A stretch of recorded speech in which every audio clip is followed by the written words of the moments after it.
I hope you're having an amazing day. My name is Colin, and in this video we're going to have a look at the Avalaunch Launchpad, the #1 launchpad on the AVAX blockchain. Quite an interesting platform. There are total of 22 sales completed, over $20 million raised. Total AVAX raised 261,475, more than 380,000 participants. And this is basically the key metric that got my attention when I was having a look at Avalanche. It's kind of the same, right? Avalanche, Avalanche, same. 380,000. Registered users, 142,000. Total KYC, 103,000. Very transparent on the statistics. One thing that I can appreciate. Validators, 200. Verified C-chain wallets, 107,000 almost. They basically show you a relative total raise per project, but also the number of registrations per project. That relative ratio shows that basically in the bearish market, they are still able to raise tons of money with relatively little registrations, which means from a user point of view, you can potentially have relatively high allocations on Avalanche while the market is bearish. While the market is bullish, this launchpad has no issue acquiring users. As you can see, 27,000 people, 26,000 people, 27,000. Now the market is a little bit more bearish. 6,000, still a lot of people. When you can imagine that CDeFi, one of the tier 1 launchpad, also has about 6,000 participants per launch, you wouldn't expect a relatively smaller launchpad on a unique chain, of course, to have such incredible statistics. So Avalanche definitely want to check out, and we're basically going through all the information in this video. Snake City was the latest launch that I have done. The TGE hasn't happened yet, so that's why to be announced on all the relevant metrics. The IDO price was 2 cents. The total raise was $500,000, and the total tokens sold relative to the price, of course.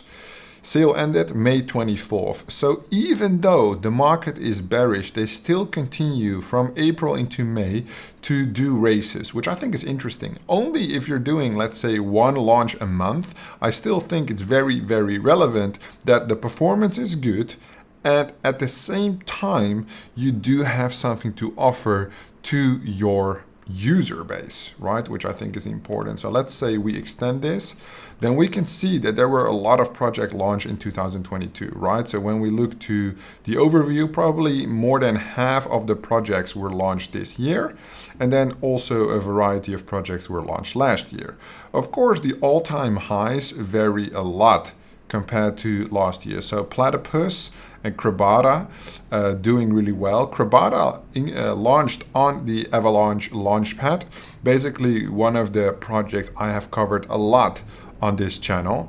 And then as soon as the market became more bearish, the all-time highs goes down. However, I would say relative to the prices, there are no disaster projects on this schedule. There are, however, some projects that have not launched yet. So they have done their race, but they haven't done the TGE, a pattern that we also often see. When it comes down to the launchpad, we can basically head to the launchpad. So KYC is required on this launchpad. You can sign up and then you can do the KYC in order to participate in the sales. You can still stake and earn the token without registering for the KYC. You need to verify your wallet thereafter, and then you can stake and register for the different sales. What is interesting though is that when not all tokens are basically utilized in the launch, there is basically a burn here, there was an airdrop here to fill it up, and there's different options in terms of how the allocation is distributed. So here they raised 1.5 million, 1.2 million, right? 1.5 here, 1.2 here. And they basically show you what is happening with the tokens. I don't really think they have to, but it's super transparent, right? So here they raised 500K out of 600K, and the remainder was basically burned, right? On other launches, they did raise the cap, but they just had a reserved amount, 4.34% for airdrops. Right? It's probably part of their strategy that they utilize these pools not fully for sale, but also in terms of airdrop promotions to obviously spread the hype and everything else. One thing that I also think is extremely interesting for the Avalaunch Launchpad is the races are quite high: 400k, 550k, 250k, 500k, 600, 900, 2 million, 1 million, 1 million, 1 million, 1 million, 1.5 million, 1 million, 1.2 million. Even though lately the market is bearish, we still see 1 million, 1.1 million, 1.5 million, right? Which means that most of the launchpads, for your information, struggle to fill 100 to 200k pools. That is the average that they choose, sometimes 50k even, because they can't fill the actual allocation. Here, there's obviously a tremendous amount of supporters on the Avalaunch platform, which makes it such an interesting platform that actually for projects, they can actually sell out projects really, really well, right? 90%, 95% of the pools that they have available sold out easily, and they are 5 times bigger than your average Launchpad platform, which is very important to note. That is basically what caught my interest: the big pools and the relative amount of people joining, because this means that the relative allocation is still decent, right? Of course, when you do 1 million with 26,000 people, it offers a good opportunity to everybody. That is important to note, right? It offers a good opportunity for everybody to participate. I think that is important, although I like to make some whale moves myself, right, and take up all the allocation. That's not always fair, and I understand that. So in that case, you would basically have a good opportunity by getting allocation on the Avalanche platform as it appears right now.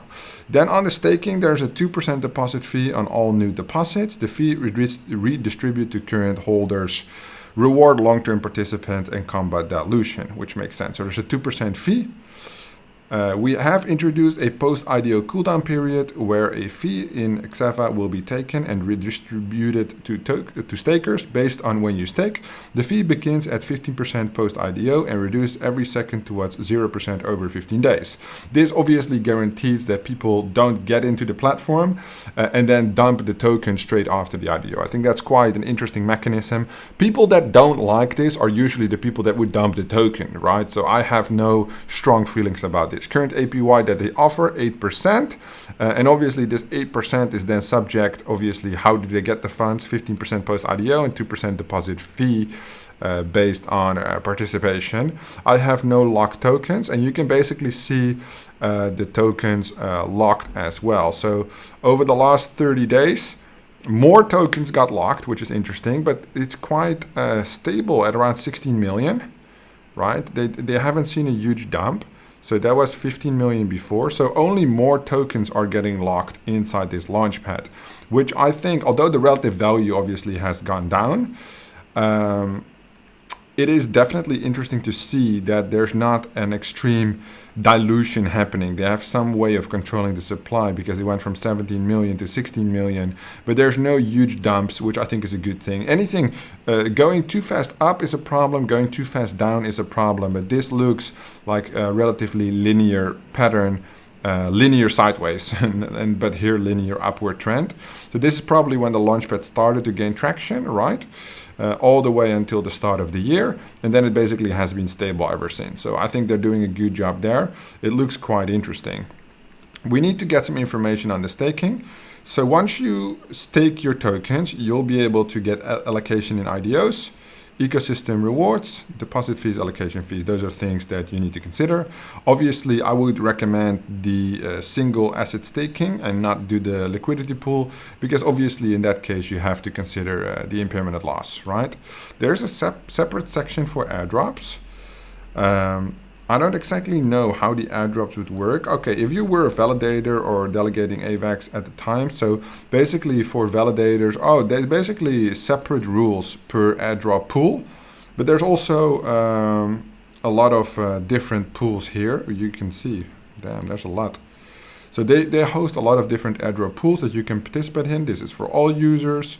This is a specific group of people, all users, all users, all users, all users. which is, I think, quite interesting that they give back a little bit. Average ROI 30x. Obviously, not going to lie, that is amazing, right? One thing that is obviously the biggest con about this platform is that they incubate launches on the AVAX blockchain. So if you're not on the AVAX blockchain or have no experience with the AVAX blockchain, then yes, this might not be as attractive. One other point that you need to look at is when we go to CoinMarketCap and type in Avalanche, the AVAX and Avalaunch, XAVA, you will notice that over the last 3 months, as any other launchpad, there has a strong devaluation of the token, right? Which right now is a good thing, right? If you were holding it 3 months ago, obviously is a bad thing because that was near the all-time high. So at one point, I think after the Krabata launch, it reached like 18 bucks because Krabata did so well and then it crashed. If you got in here, you obviously got wrecked. Anywhere here, right? But that's obviously also the top of the bull run for the launch pads. So obviously take that into consideration. That would be also a negative point, the extreme devaluation of this token. On the other hand, I'm looking at a position of right now, in the current moment. Right now it's 56 cents. I don't have this token. It would definitely be a good point to take an entry. Why? The fully diluted market cap is not insanely high. The volume, the tradable volume, while we're in a bearish market, is still relatively high. So I do think it has an interesting opportunity. Only being on KuCoin, Gate, Bybit, Maxi, there's no other major centralized exchanges here, except KuCoin would be the biggest one, which also carrying, I believe, the biggest volume. Oh, well, apart from Maxi. Maxi is doing quite well, actually, for this one. And then Trader Joe, of course, being the DEX of the Avalanche blockchain. Overall, I would say this is an interesting launchpad. Mainly my interest, the quality of the launches that are happening. So yes, with the bear market, you shouldn't specifically look, in my opinion, to launchpads that actually aggressively promote projects if the launches are not of good quality.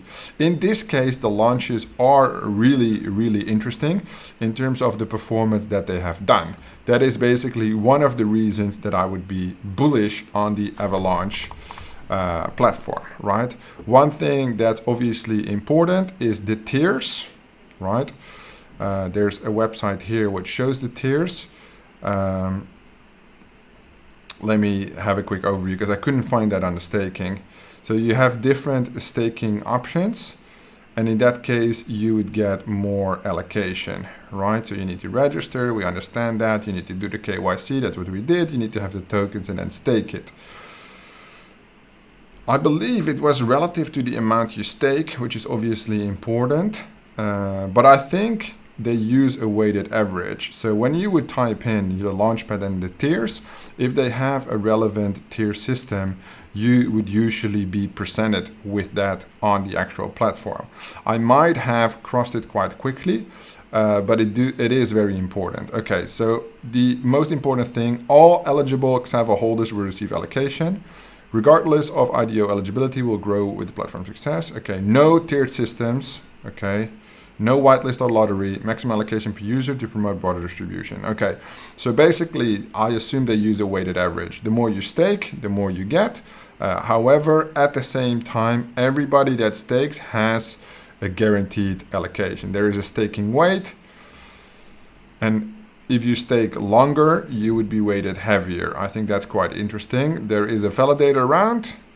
For the validators, I think that's good because they're carrying some of the weight of the blockchain. There's a community round, the biggest one, and there's a public round. There are no minimums required to participate. There are maximum allocations regardless of how large it is, so the whales don't dominate the entire platform. That is probably also why they have so many different users. I think from a project point of view, it's extremely interesting to have this many people holding your token because you have an extremely wide distribution. It would be great if one person holds 100K of your token and doesn't sell. But what if they sell? There's a huge price volatility going to occur. So no specific staking requirements. You can participate from 10 XAVA, right? The longer you stake, the more heavy your weight on the pool, so the higher your allocation, but the allocations are capped at a certain point, so there's no whale moves on this launchpad. Very, very interesting launchpad. Unique twist by applying these rules, makes it a little bit less interesting for big six-figure investors like myself. If I would take an entry on such a launchpad, it would have to be at least 5 figures. Right, regarding the whale moves, but I do make this content for everybody, so if your bags aren't as heavy as mine, this is definitely a launchpad to add to the list, and I hope to see amazing things by Avalanche during this bearish pattern and into the next bull run. If you have any interesting information about your experience with the Avalanche platform, the launchpad, the pools, please let me know in the comments down below and I'll be sure to have a look. Thank you so much for watching and I will see you in the next one.